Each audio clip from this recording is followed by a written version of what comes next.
بسم الله الرحمن الرحيم الحمد لله رب العالمين له النعمة وله الفضل وله الثناء الحسن والصلوات الله البر الرحيم والملائكة المقربين على سيدنا محمد طه الأمين وعلى آله وصحبه وسلم.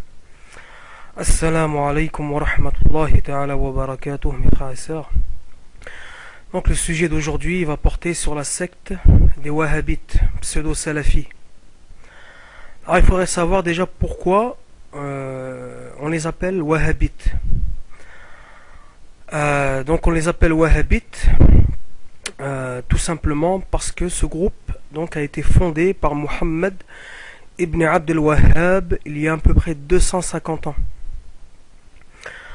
Mais en fait ces gens ils prennent l'appellation de salafis. Pourquoi?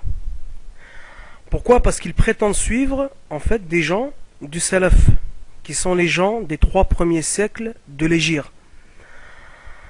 D'ailleurs le prophète sallallahu alayhi wa sallam a fait l'éloge de ces gens dans un hadith en disant ce qui signifie خير قرون قرني ثم الذين يلونهم ثم الذين يلونهم. Donc ce qui signifie le meilleur des siècles c'est le mien, puis celui qui suit, puis celui qui suit.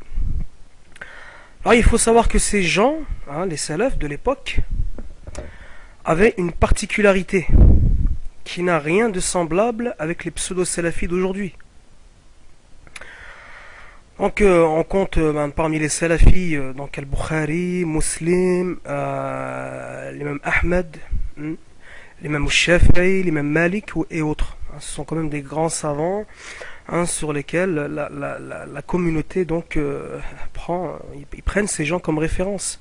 C'était quand même des illustres savants. Alors je vais tout d'abord, Inch'Allah, vous citer un verset qui dit ce qui signifie, parce que ça va vous permettre de comprendre la suite en fait.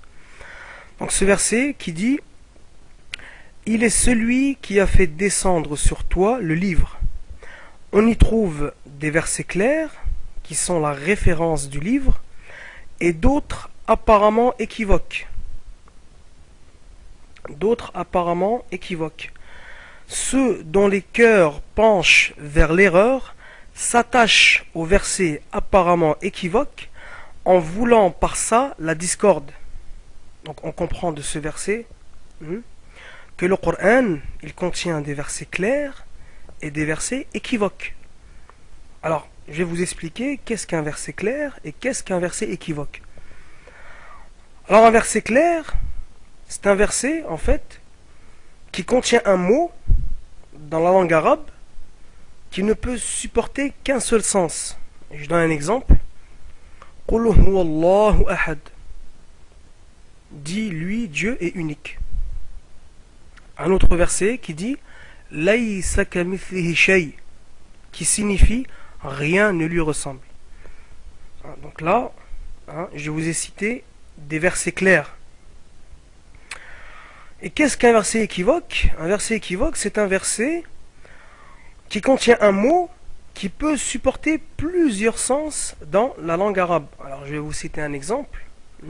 Donc l'exemple en fait qui revient le plus souvent est un verset en fait qui a amené quand même pas mal de débats. Ce verset c'est Ar-Rahmanu ala al-Arsh istawa. Alors je vais vous expliquer.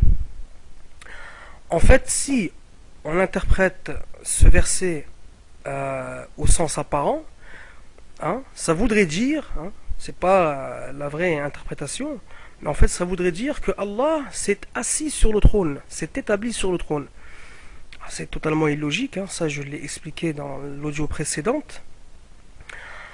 Il faut savoir que le mot istawa, dans la langue arabe, il a plus de 10 sens. Faut être clair, il a plus de 10 sens. Le mot istawa peut vouloir dire, pour un enfant, istawa, c'est-à-dire qu'il a atteint une certaine maturité. Est-ce qu'on va dire de Allah Ta'ala qu'il a atteint une certaine maturité? Non. Ça peut vouloir dire la nourriture cuit à point. Istawa, ça veut dire cuire à point.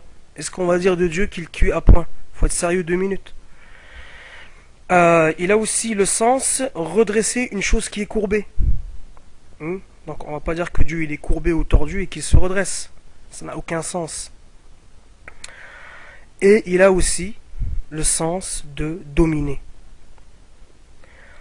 Donc, en fait, ces versets équivoques, nous devons les interpréter. Et en fait, cette interprétation doit être en fait en conformité avec le verset de base qui dit Laïsa kamithlihi shay, qui signifie rien ne lui ressemble. Tout simplement. Alors pourquoi ces gens qui se disent salafis,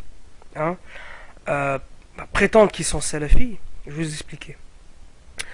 Parce qu'en fait, à l'époque, les salafs de l'époque, en fait, n'interprétaient pas les versets équivoques pour la simple raison qu'à leur époque, les gens avaient un très haut niveau dans la langue arabe. C'est-à-dire qu'ils savaient que le mot istawa, il avait plusieurs sens. Donc, ils ne jugeaient pas nécessaire d'interpréter ces versets. Puis, les gens du khalaf, c'est-à-dire ceux qui sont venus après les gens du salaf, ont trouvé nécessaire d'interpréter ces versets. Parce qu'au fil du temps, la communauté musulmane, les Arabes, se sont affaiblis au niveau vocabulaire, au niveau de la langue arabe. Donc par peur que les gens, en fait, aient une croyance anthropomorphiste, c'est-à-dire par peur que les gens interprètent ce verset en disant que Dieu s'assoit, parce qu'en fait, le mot istawa, le sens le plus connu des gens, c'est asseoir. D'accord? Mais en fait, ce n'est pas le sens que l'on peut attribuer à Allah. Car si on attribue à Allah le fait de s'asseoir, ce verset serait en contradiction avec le verset de base qui dit rien ne lui ressemble. Laïsa kamithlihi shay. Donc ces gens en fait donc disent qu'il est interdit d'interpréter les versets équivoques, et ils disent que d'interpréter les versets équivoques, c'est nier les attributs de Allah. A'udhu billah.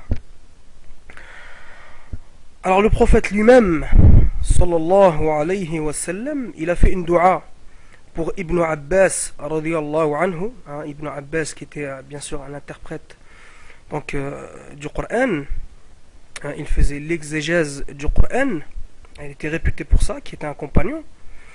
Donc le prophète sallallahu alayhi wa sallam donc, a fait une dua pour Ibn Abbas en disant ô Allah, enseigne-lui la sagesse et l'interprétation du Coran.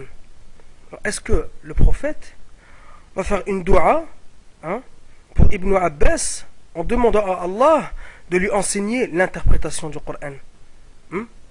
Si c'était vraiment l'interprétation du Coran, si c'était nier un attribut de Dieu, le prophète n'aurait jamais fait cette dua. Jamais. Donc ce hadith, il est rapporté par Ibn Majah dans son livre Al-Muqaddimah, dans le chapitre Les vertus d'Ibn Abbas radiyallahu anhu. Et dans une autre version, le prophète a dit ce qui signifie ô Allah, enseigne-lui les lois de la religion et enseigne-lui l'interprétation du Coran. Dans le kitab Al-Majalis de Ibn al-Jawzi, page 13. Donc ces gens en fait, vous allez vous apercevoir de la médiocrité de ces gens-là. Donc ils disent donc se référer aux gens du Salaf. Moi je vous dis qu'il n'en est rien du tout, puisque leur référence la plus ancienne c'est Ibn Taymiyyah. Ibn Taymiyyah déjà c'est pas un Salafi déjà, parce qu'il n'était pas dans les trois premiers siècles. Il est apparu au 8e siècle de l'Hégire, Ibn Taymiyyah. Donc c'est lui qui a commencé à innover cette mauvaise croyance anthropomorphiste. C'est-à-dire que eux, dès qu'ils voient le mot yed, ils disent la main. Ils voient le mot visage, ils disent ils voient le mot wajh, ils disent visage. Ils interprètent directement par visage. Par contre, l'imam al-Bukhari, qui était un salaf, qui était je vous ai déjà parlé de l'imam al-Bukhari, je ne vais pas me répéter. Donc dans son sahih, il a interprété la sourate Al-Qasas. Donc il a expliqué un verset équivoque qui dit wa kullu shay'in كل شيء هالك إلا وجهه. Je répète le verset. كل شيء هالك إلا وجهه. Donc il l'a interprété. Alors si on interprète ce verset au sens apparent, ça voudrait dire donc que toute chose sera anéantie sauf le visage de Allah. C'est ce que disent les wahhabites. Ils disent le wajh, c'est la face, le visage. L'imam al-Bukhari, c'est pas ce qu'il a dit. L'imam al-Bukhari, lorsqu'il a interprété donc ce verset, il a dit illa mulka. Il a interprété al-wajh par al-mulk. Al-mulk, c'est-à-dire la souveraineté. Donc il s'est détourné du sens de face ou de visage. Alors j'ai une question à vous poser, vous pseudo-salafi. Va-t-on dire qu'Al-Bukhari a nié un attribut de Allah? Va-t-on dire que Al-Bukhari est un égaré? Étant donné qu'il a interprété un verset équivoque, alors vous allez dire quoi? Que Al-Bukhari il a nié un attribut de Dieu? Donc de plus, il faut savoir que c'est quand même une grande référence. Donc Al-Bukhari, qui fait partie des gens du Salaf, qui est mort en l'an 265 de l'Hégire, soit il y a plus de 1100 ans. De plus, les mêmes Ahmed, il faut savoir que les wahhabites se prétendent hanbalites, de l'école Ahmed ibn Hanbal. Il a dit dans le livre Al-Bidaya wa Nihaya de Ibn Kathir, Ibn Kathir, vous le prenez aussi comme référence, vous les pseudo-salafis. Donc il a interprété le verset dans Surat Al-Fajr, Waja'a Rabbuka. Waja'a Rabbuka, si on le prend au sens apparent, ce qui signifierait au sens apparent, est venu Dieu. C'est-à-dire il est venu en lui-même, son corps, il est venu. A'udhu billah. Donc lui, l'imam Ahmed, il a interprété donc ce verset en disant excusez-moi, Ja'at qudratuhu, c'est-à-dire que sont venues les manifestations de sa toute-puissance. Il n'a pas dit, il n'a jamais dit Allah Ta'ala il va venir en lui-même. Jamais. Donc va-t-on dire aussi que l'imam Ahmed c'est un égaré? En plus vous le prenez comme référence. Enfin, vous allez vous rendre compte d'audio en audio, parce que là c'est la première partie, je vais faire plusieurs parties, que vous allez vous rendre compte que ces gens sont médiocres.